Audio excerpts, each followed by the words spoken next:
Well, this year's starting to wind down, went by super quick, and we had a lot of great new fragrance releases throughout the year. This might have been one of the better years that we've had in a while, in my opinion. You know, there was a point where things got weird and the releases slowed down, and there was some that kind of felt as though they were just rushed out and put out there just to kind of put something out, just to tide people over. Didn't seem like they had a whole lot of effort into them. You know, there was a little point where a lot of that was going on, it felt like, but now things have gotten back on track. And of course, you know, this year was the year of the elixirs, had quite a few of those, had a few parfums and, you know, all of that type of thing. And, you know, there might be a few more new releases that trickle in here towards the very, very end of the year, but I think it's pretty safe for me to go ahead and put this video out now. These were some of my favorite pickups this year. And also I was looking through kind of, you know, what I was purchasing, and a lot of what I bought this year was new releases, and that's about it. I didn't go through and buy a bunch of older things for the most part, kind of from what I was looking at. So quite interesting. You know, I guess it's starting to get to the point in my collection anyway where I'm kind of starting to get about everything. Obviously that'll never actually happen, but all of the main stuff at this point I kind of have, and so it's kind of interesting to see that shift.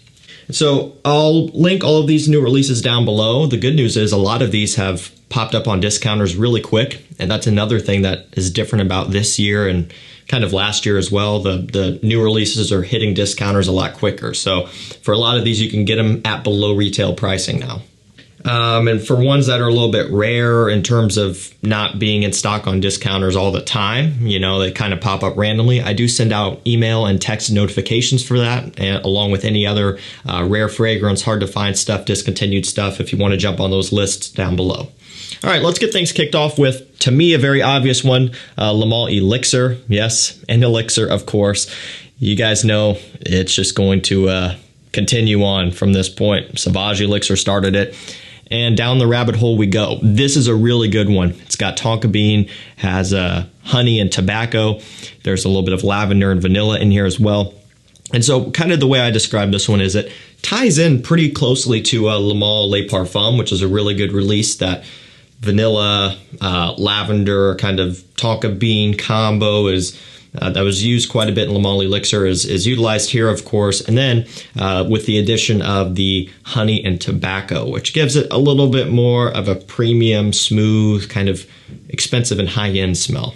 Tobacco and honey, those notes go together great, and it's definitely nothing new. You know, it's been done for a long time, and this is just another great example of that combination. You know, if you're someone who always felt that the Le Male fragrances were a little bit boring or maybe a little bit too playful and you wanted one that was a little bit more grown up and refined, this is definitely one that you should check out. And this is one that kind of pops up from time to time on discounters for below retail. I do send out a notification each time, so make sure you jump on that if you're interested. And this next one here I was really excited about, and it is L'Homme Ideal Platine Privé by Guerlain. And the reason why I was so excited about this is because it revives the fresh version of this DNA, L'Homme Ideal Cool and Cologne.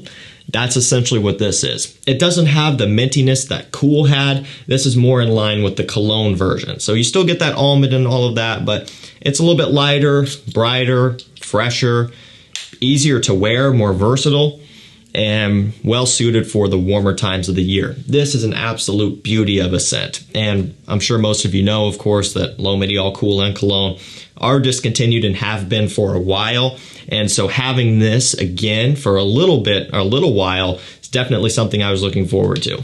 The reason why I say a little while is because this is also being marketed as a limited edition, you know, straight from Guerlain's website. So, you know, this is seemingly not going to be around forever. I don't know how limited this is going to be, but I guess it's just another one of those deals. So I do recommend getting this one if you are interested sooner rather than later, just to be safe. And for me, it is a no-brainer. You know, this DNA is perfect for spring and early summer. You know, it is such a classy and elegant, sophisticated smell, and for the price point, it brings a lot to the table.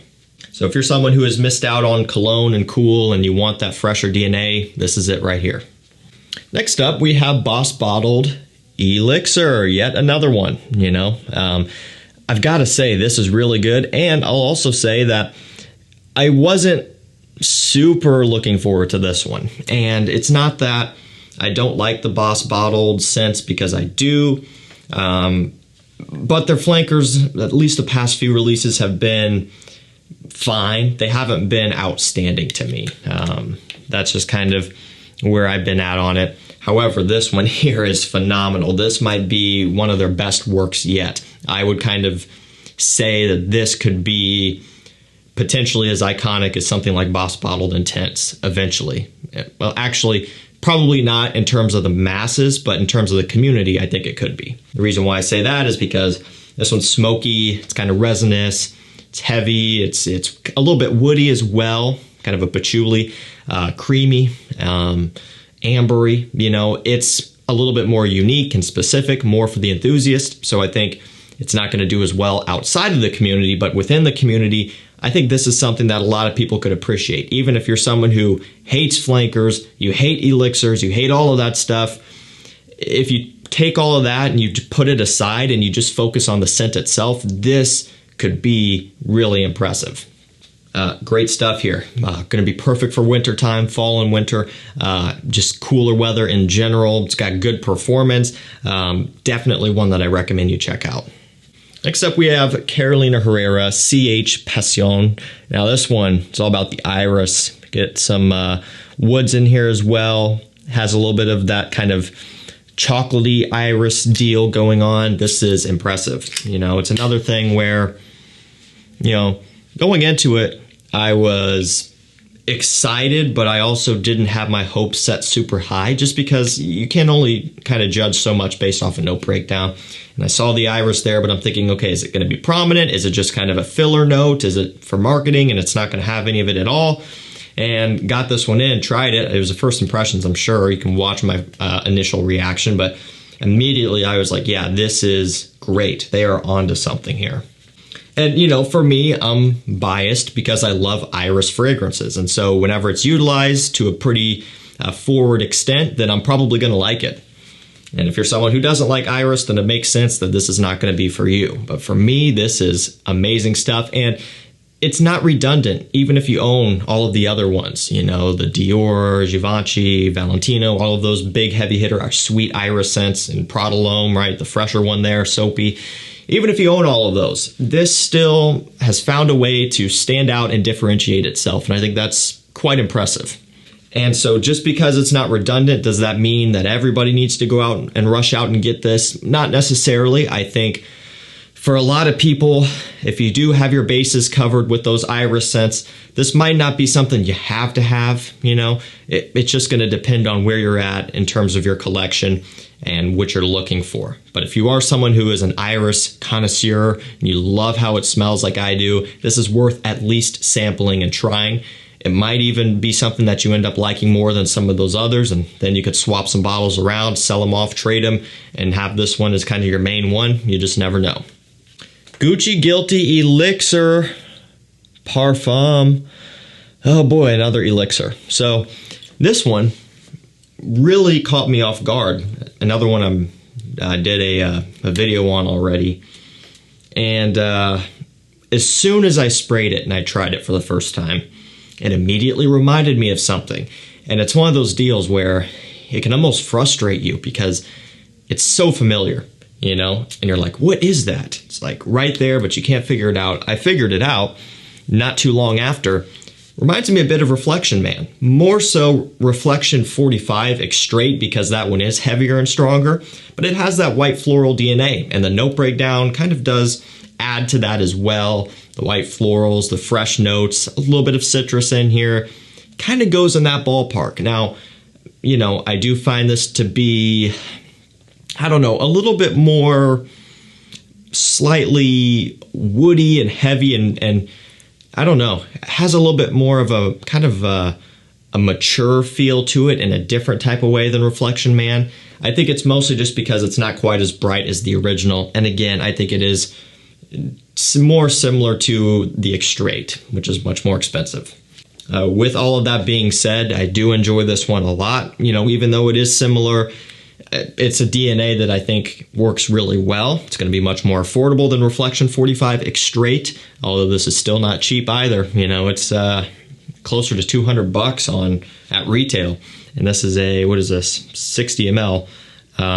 Yeah, not cheap, but it is premium. Great quality, great performance, smells amazing. And last up, PDM Althair. Really like this one. Vanilla forward, kind of has a similar vanilla type of delivery to Mercedes-Benz Club Black. So very strong, syrupy vanilla, very sweet. Keyword sweet there. So not for everybody, but also a lot of these PDMs kind of go in the sweeter direction as well. Bright vanilla, smells amazing.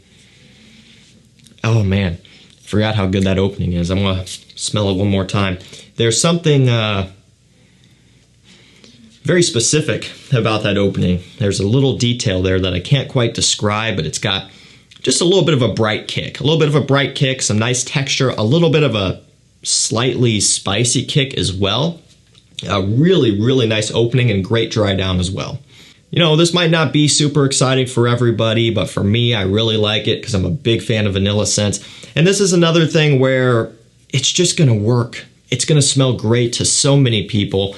It's going to have a very similar, at least to me, a very similar kind of reaction. It's going to generate the same type of reactions that Leighton does. You know, Leighton is also on the sweeter side, great for the cooler times of the year, very comforting, kind of a cozy scent. And this one does a similar thing. I think people are going to find that they get great compliments out of it. It's going to be very wearable during the cooler times of the year. And it's another one that's already been popping up on discounters for a very competitive price off of retail. And so I do recommend checking it out if you're into vanilla and you have to check out the newest PDM. You know, if you got to try it, this is a good one to go for. Alrighty guys, that's going to do it for me. Some of my favorite new pickups this year. Let me know yours down below. I want to hear from you. And again, I'll link them down below. If you want notified on the best deals, sales, rare finds, sign up to my mailing list and texting list down below. Thank you so much for watching. Stay safe, stay healthy. We'll see you tomorrow with another one. Take care.